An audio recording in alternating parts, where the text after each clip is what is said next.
Thank you, George. You are always kind. Hello, everybody. How are you doing tonight?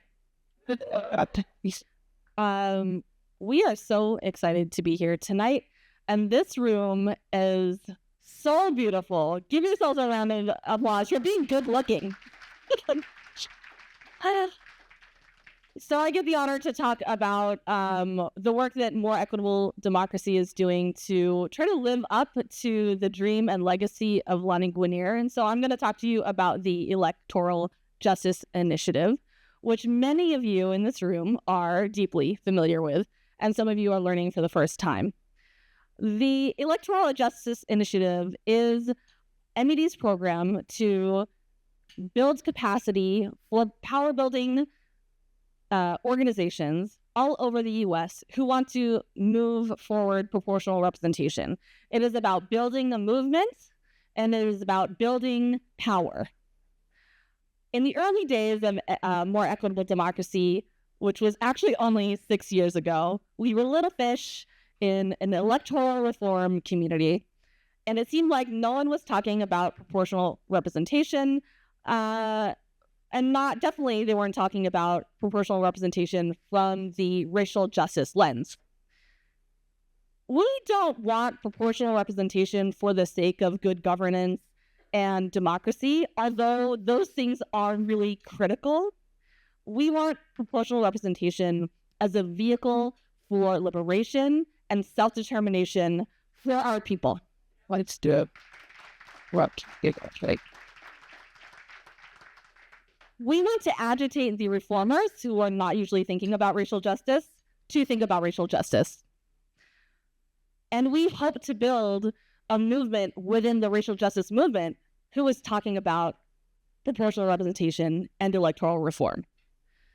By design, the Electoral Justice Initiative is building capacity of organizations to engage with electoral reform and proportional representation, ones that understand the connection between systems change and the change that they seek to end police brutality, to have more access to housing and healthcare, for immigrant rights, for reproductive rights. But with the world on fire that is today, how can we possibly focus on these lofty reforms? Does anyone wake up in the morning, look at their phone, and just want to go back to sleep? I venture to say that it is our responsibility to focus on lofty and transformative reforms, that the fight for the now is necessary and the fight for our future is also necessary, that laying the foundation for our communities, that we are doing the work to lay the foundation for our communities to potentially rise from the ashes and transform what's left of our democracy. We must reclaim our democracy as a critical form of resistance.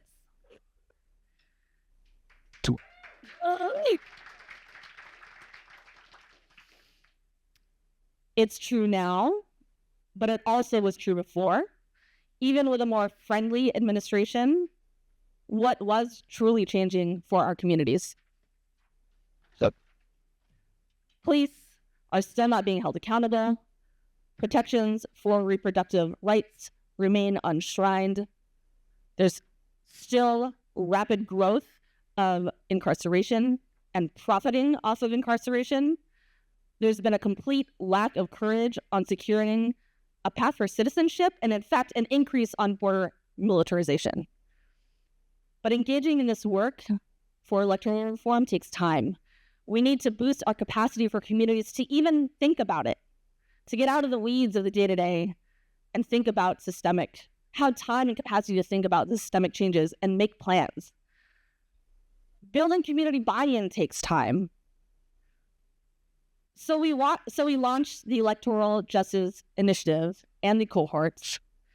And the cohort members are organizations that are receiving planning grants and multi-year grants to move their communities and move real campaigns for electoral reform from the school board level all the way up to the state level. But we're really focused on what we can do at the local level. We chose a cohort model because no movement, it really is a movement without connective tissue, relationships, without learning from each other and inspiring each other and innovating off of each other and learning from people's mistakes. We started with 6 organizations, and now we've added 15. And a lot of you are in the room today. These are power-building organizations from across the country with different focuses, talents, and who are working in places that are, somewhat hospitable to places that are outright hostile. I want to ask everyone who's a member of the Electoral Justice Initiative to stand up. Please stand up. If you are a member of the Electoral Justice Initiative, if you're able, let's give them a round of applause. We're just been asking.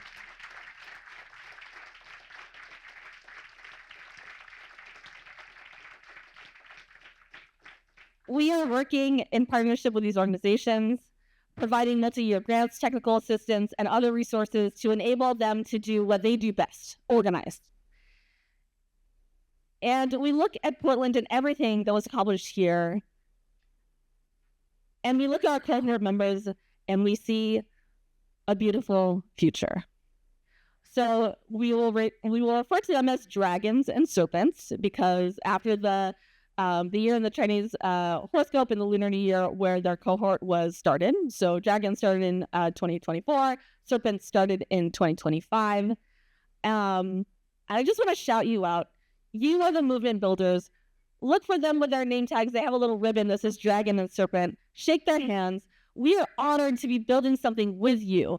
We are all honored to be in community with you and building something beautiful. So big round of applause to our dragons and our serpents and Portland. Yes.